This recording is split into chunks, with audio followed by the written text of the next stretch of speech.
Merci d'être avec nous sur Al24 News au sommaire de l'actualité de ce mercredi 21 janvier. Tout de suite, les titres. Poursuite de l'agression génocidaire contre la bande de Gaza. Au moins 11 Palestiniens, dont 3 journalistes, des enfants et des femmes sont tombés en martyrs ce mercredi, victimes des tirs des forces de l'entité sioniste.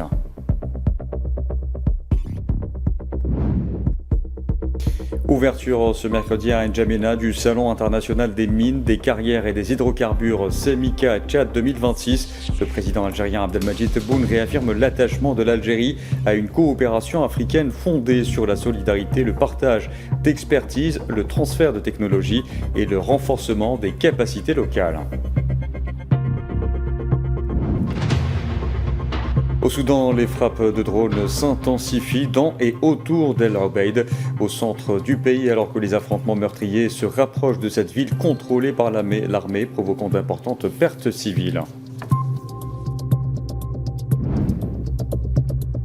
Et puis le président américain Donald Trump exclut pour la première fois à Davos d'utiliser la force pour mettre la main sur le Groenland, exigeant toutefois des négociations immédiates sur son acquisition par les États-Unis. Bonsoir à tous. Poursuite des massacres de l'entité sioniste contre les Palestiniens dans la bande de Gaza. Au moins 11 Palestiniens sont tombés en martyrs ce mercredi par des tirs des forces de l'entité sioniste selon les autorités sanitaires palestiniennes. Un drone des forces de l'occupation a pris pour cible un véhicule civil près de l'hôpital de la ville d'El Zahra, dans le centre de l'enclave palestinienne, alors qu'il transportait 3 journalistes. 3 personnes sont tombées en martyrs par ailleurs dans des bombardements d'artillerie sioniste sur des zones situées à l'est du camp de réfugiés d'Al-Marazi, dans le centre de Gaza, et leurs corps ont été transférés dans un hôpital voisin.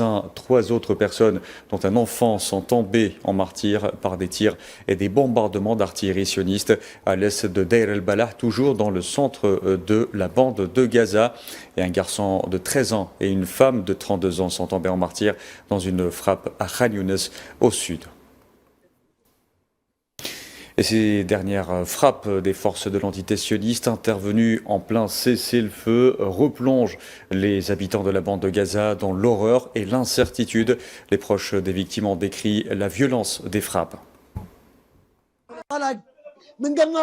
Une balle tirée par un sniper, un soldat odieux qui a touché Mu'tassam au cou, une balle explosive dans le cou. Nous le confions à Dieu et nous ne reconnaissons la pureté de personne devant Dieu. Mu'tassam est un martyr, à la fois martyr, il essayait de gagner sa vie, martyr du déplacement du nord, du sud de la bande de Gaza où il vivait depuis 1 an ou 2 ans.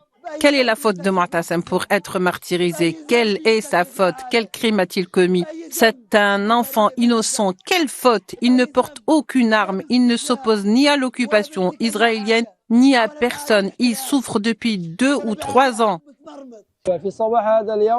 Ce matin, le fils de mon parent est allé ramasser du bois pour sa famille misérable qui n'a que Dieu Tout-Puissant pour seul soutien. Alors, comme à leur habitude, les brutales forces d'occupation ont ouvert le feu sur ce jeune garçon âgé de moins de 13 ans. Ils l'ont tué. Il est tombé en martyr ce matin sous les balles de ces occupants arrogants. D'autres Palestiniens ont été enterrés ce mercredi dans la bande de Gaza. Parmi eux, 3 journalistes palestiniens tombés en martyrs dans une frappe menée par les forces de l'entité sioniste dans le centre de l'enclave palestinienne. Les corps, je vous le rappelle, ont été transférés à l'hôpital des martyrs d'Al-Aqsa à Deir el-Balah.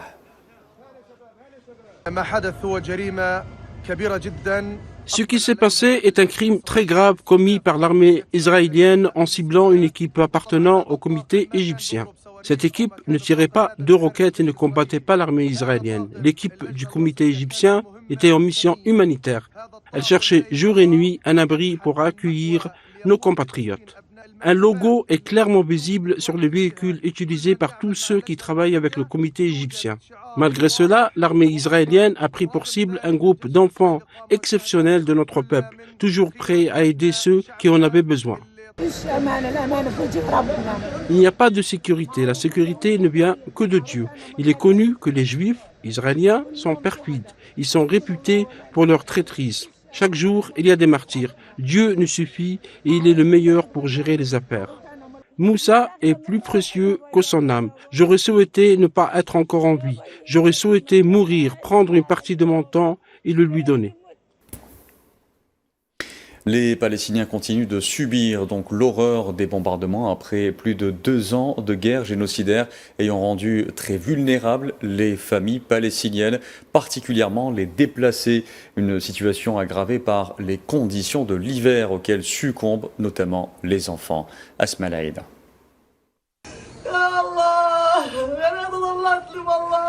Des images qui en disent long sur la souffrance des Palestiniens dans la bande de Gaza, un adieu déchirant d'une mère à sa fille, un témoignage poignant.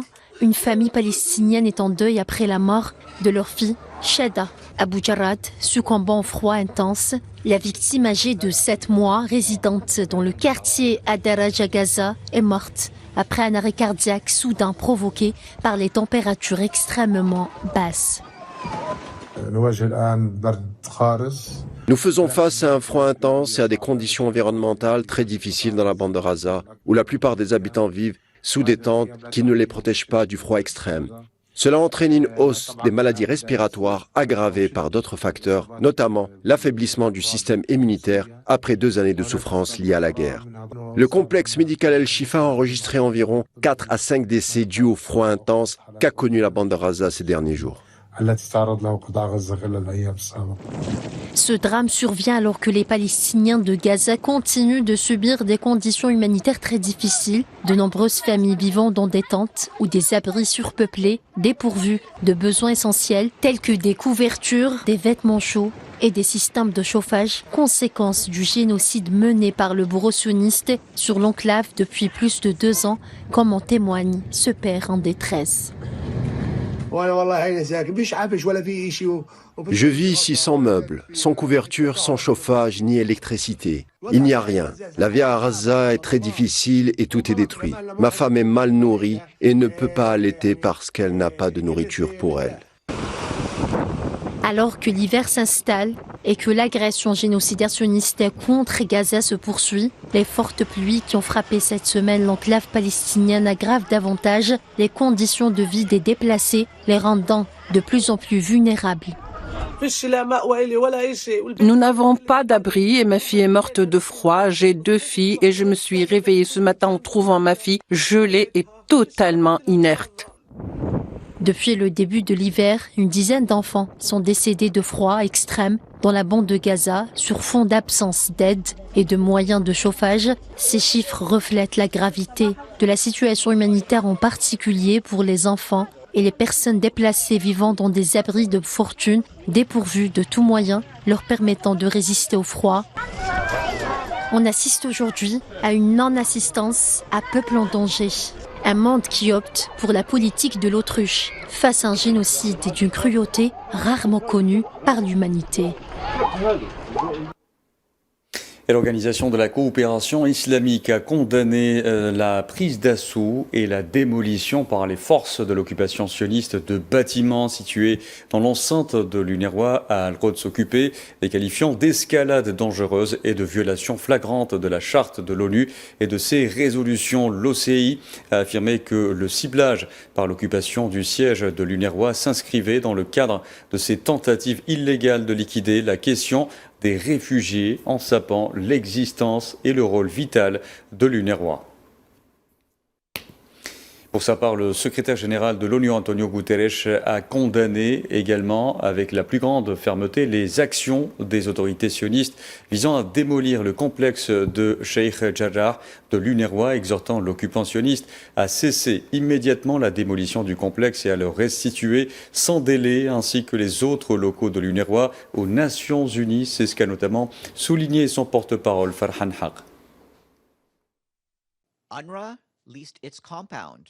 Non, c'est faux, c'est tout simplement faux. L'UNRWA a loué son complexe de Al-Quds Est à la Jordanie en 1952. L'UNRWA a conservé la possession exclusive et ininterrompue jusqu'en 1967, et ce, sans interruption depuis l'occupation sioniste du territoire. La Cour internationale de justice, la CIJ, a jugé l'occupation israélienne illégale. La CIJ et l'Assemblée générale des Nations unies ont ordonné la fin de la présence illégale d'Israël sur Al-Quds Est. Le complexe est une installation des Nations unies et donc inviolable en vertu de la Convention sur les privilèges et immunités des Nations unies que tous les États membres de l'ONU sont tenus de respecter sans exception.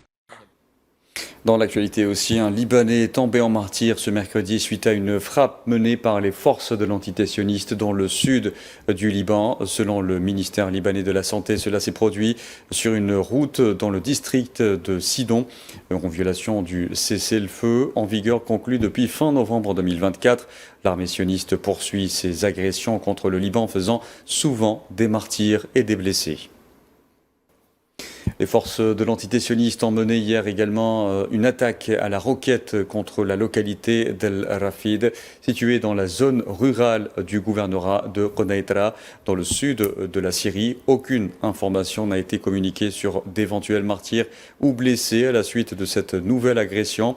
Le président syrien Ahmed Achara avait déclaré récemment que l'entité sioniste avait mené plus de 1000 frappes aériennes et plus de 400 attaques terrestres contre la Syrie entre le 8 décembre 2024 et le 18 septembre 2025. Je vous en parlais en titre, ouverture ce mercredi à N'Djamena du Salon international des mines, des carrières et des hydrocarbures Semika Tchad 2026 auquel l'Algérie participe en tant qu'invité d'honneur.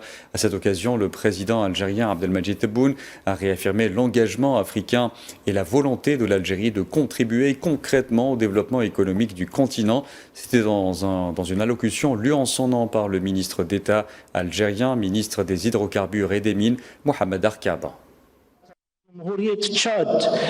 La République du Tchad, sous votre direction, avance résolument dans la valorisation de ses ressources naturelles et la création d'un climat propice à l'investissement et au partenariat.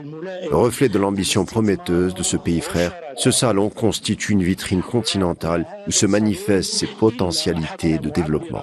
Par sa participation à ce salon international, l'Algérie réaffirme son engagement africain et sa volonté de contribuer concrètement au développement économique de notre continent.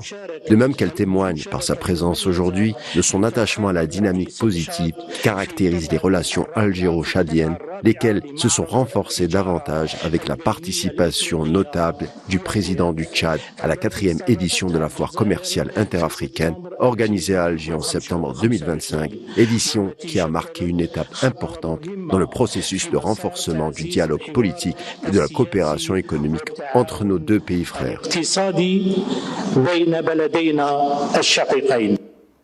Par ailleurs, le président algérien Abdelmadjid Tebboune a affirmé que la coopération algéro-tchadienne pouvait aujourd'hui connaître un nouvel élan à travers des projets concrets mutuellement bénéfiques.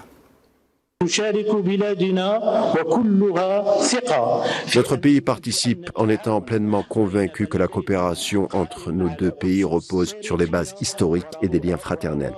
Cette coopération peut aujourd'hui connaître un nouvel élan à travers des projets concrets mutuellement bénéfiques, d'autant que notre pays, fort de son expertise dans les domaines des hydrocarbures, des mines, de l'énergie, de la formation et de la mise à niveau des savoir-faire, s'est pleinement engagé dans la démarche des partenariats fructueux avec les pays africains et a contribué à la concrétisation de plusieurs initiatives visant à renforcer l'intégration africaine tout en soutenant les efforts visant à atteindre les objectifs de l'agenda 2063 de l'Union africaine. De plus, l'Algérie, soucieuse de son engagement historique, demeure comme par le passé prête à partager son expertise, à accompagner les efforts de la République du Tchad dans la structuration et la valorisation de secteurs stratégiques à travers une coopération concrète et ciblée pour obtenir des résultats économiques tangibles dans le cadre du partenariat Sud-Sud. En parlant de coopération africaine, la présidente algérienne de la Cour constitutionnelle, Leïla Aslaoui, a reçu ce mercredi à Alger le président du Conseil constitutionnel de la République fédérale démocratique d'Éthiopie, Théodoros Miret Kebede, ainsi que le juge en chef, président de la Cour suprême et constitutionnelle du Zimbabwe et président en exercice de la Conférence des juridictions constitutionnelles africaines, Luc Malaba. Aslaoui a reçu des responsables dans le cadre de ses rencontres bilatérales avec les chefs de délégation participant à la 19e session du bureau exécutif de la conférence des juridictions constitutionnelles africaines. Je vous en parlais en titre au Soudan. Les frappes de drones se sont intensifiées dans et autour de la Obeid, au centre du pays, alors que les affrontements meurtriers se rapprochent de cette ville contrôlée par l'armée, provoquant d'importantes pertes civiles lors d'au moins 2 incidents. La ville est l'une des plus importantes du Soudan et la capitale de l'État du Kordofan du Nord.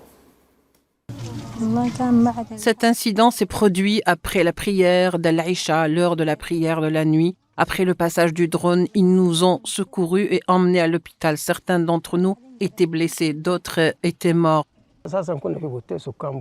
Nous sommes originaires de Boté, le village nord du Kordofan à l'ouest d'Al-Ubaid. Nous sommes venus ici et avons loué une maison appartenant à notre cousin, les fils de Abdelrahim. Ils sont arrivés chez nous le même jour, 10 jours auparavant. Nous avions circoncis 5 garçons et l'incident s'est produit 10 jours plus tard. 2 de ces garçons ont survécu, mais 3 ont été tués avec leurs frères et sœurs. Cette nuit-là, le drone a frappé près de chez nous. On a couru un moment en regardant autour de nous, puis on a vu le drone détruire le bâtiment. Quand on est arrivé, on a trouvé les enfants sous les décombres, sous les tôles, sous les lits. Dieu seul sait dans quel état ils sont. Des corps, c'était des êtres vivants et maintenant, ce ne sont plus que des corps. Voilà ce qui s'est passé.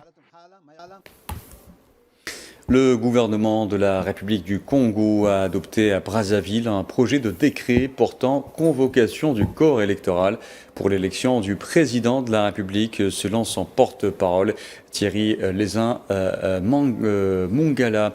Ainsi, il y aura vote par anticipation des agents de la force publique le jeudi 12 mars et vote général le dimanche 15 mars.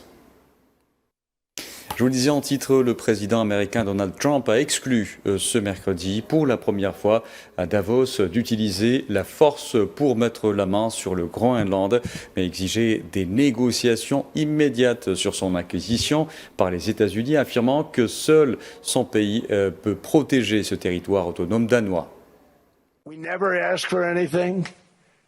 Nous n'avons jamais rien demandé et nous n'avons jamais rien obtenu. Nous n'obtiendrons probablement rien à moins que je ne décide d'utiliser une force excessive au point de devenir franchement invincible. Mais je ne le ferai pas. Bon, maintenant tout le monde dit « Ah, tant mieux ». C'est sans doute la déclaration la plus importante que j'ai faite car on pensait que j'utiliserais la force. Je n'ai pas besoin d'utiliser la force. Je ne veux pas utiliser la force. Je n'utiliserai pas la force. Tout ce que les États-Unis demandent, c'est un endroit appelé le Groenland. Nous l'avions déjà en tant que territoire sous tutelle, mais nous l'avons respectueusement restitué au Danemark il y a peu de temps, après avoir vaincu les Allemands, les Japonais, les Italiens et les autres lors de la Seconde Guerre mondiale. Nous le leur avons rendu. Pour sa part, le secrétaire général de l'OTAN, Mark Rutte, a exhorté à une diplomatie réfléchie au milieu des tensions au sein de l'Alliance sur les revendications de Donald Trump sur le territoire d'un allié.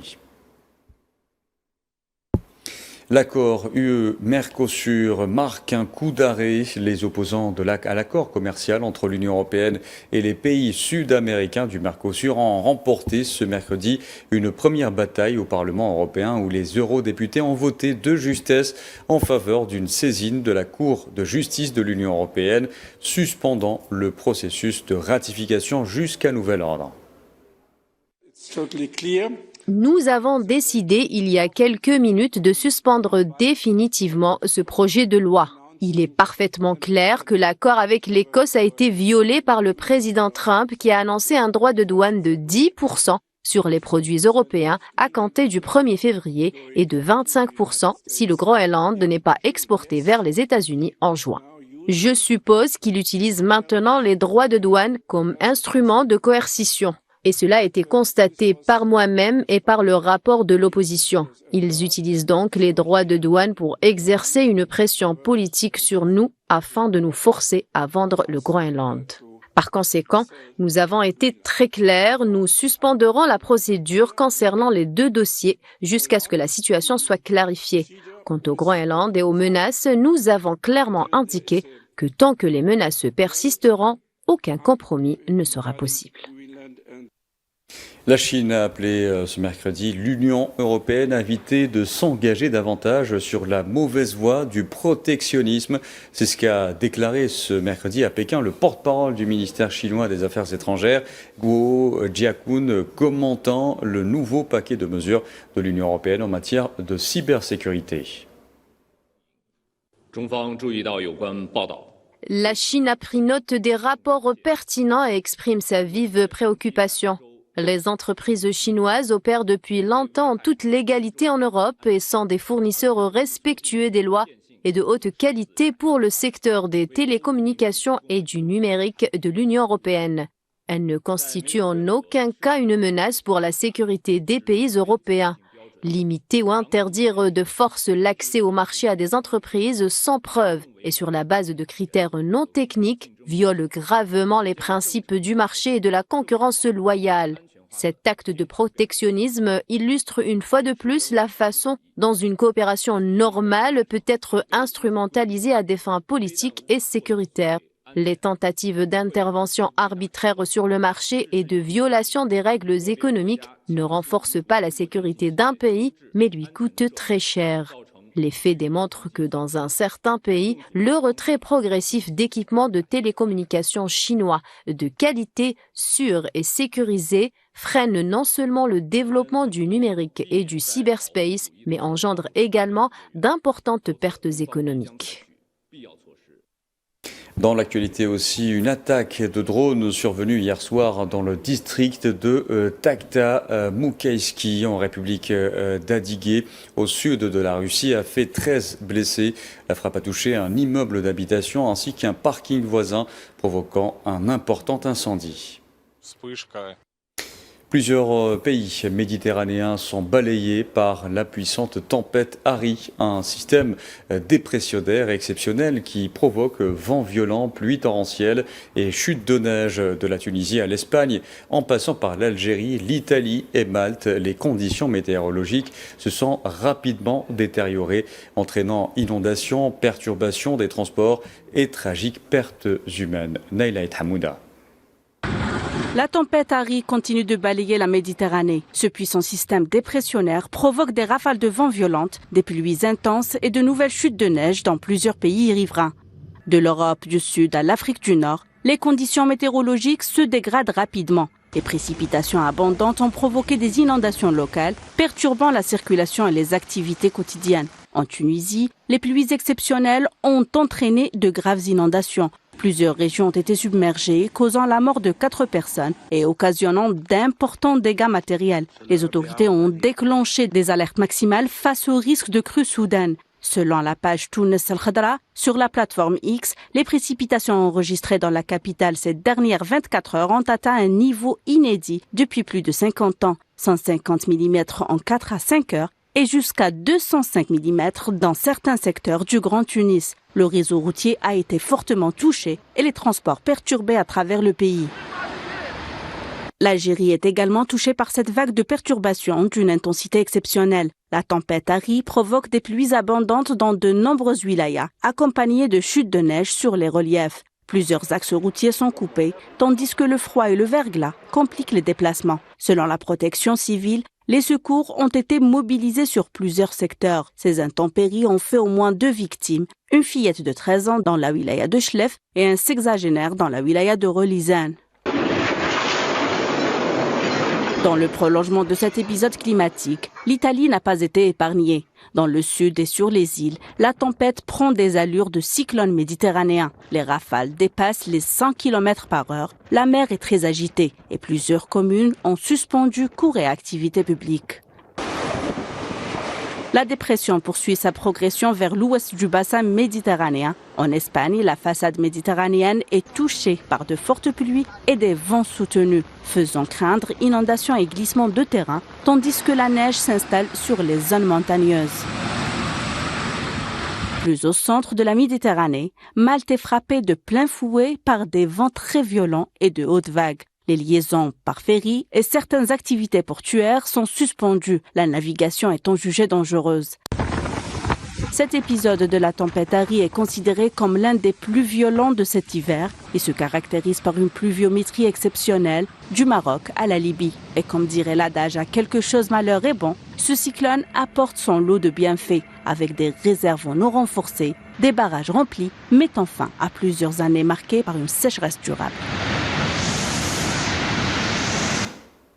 Allez, un mot de sport avant de nous quitter. La Fédération algérienne de football a publié ce mercredi les décisions du jury disciplinaire de la CAF suite aux incidents survenus lors du match Algérie-Nigeria disputé le 10 janvier dernier, comptant pour les quarts de finale de la Coupe d'Afrique des Nations. Ainsi, le gardien de but, Lucas Zidane, a écopé de 2 matchs de suspension et le défenseur Rafiq Belghali a hérité, lui, de 4 matchs de suspension, dont 2 avec sursis. Les sanctions sont applicables aux éliminatoires de la CAN 2027.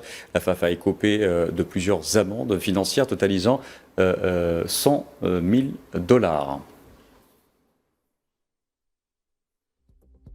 Et c'est la fin de ce journal. Merci à vous de l'avoir suivi. Excellente soirée à tous.